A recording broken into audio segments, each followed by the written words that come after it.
नमस्कार मित्रांनो. महाराष्ट्र शासनाच्या आदिवासी विकास विभागाने एक शासन निर्णय आज जारी केलेला आहे. तो शासन निर्णय काय आहे?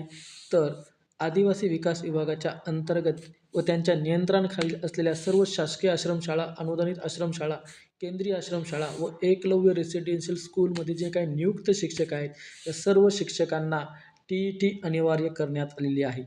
तर हा शासन निर्णय जो महाराष्ट्र शासनाच्या आदिवासी विकास विभागाने काढलेला आहे, तो काढलेला आहे सर्वोच्च न्यायालयामध्ये जी काही सिव्हिल अपील होती, त्याचा निर्णय देताना 1 सप्टेंबर 2025 रोजी जो निर्णय दिलेला आहे, त्या निर्णयाच्या अधीन राहून महाराष्ट्र शासनाच्या आदिवासी विकास विभागाने हा शासन निर्णय काढलेला आहे.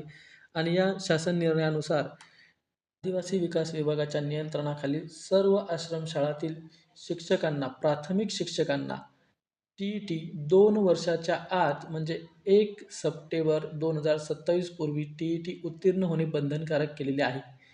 फक्त तेच शिक्षक या TETच्या निर्णयापासून बाहेर ठेवलेले आहेत, की ज्यांना फक्त सेवानिवृत्त होण्यासाठी 5 वर्ष बाकी आहेत.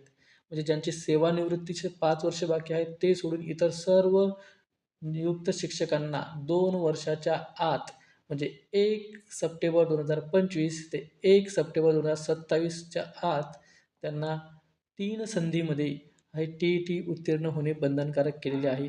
अन्यथा त्याने TET उत्तीर्ण केली नाही तर त्यांची सेवा समाप्त होतील.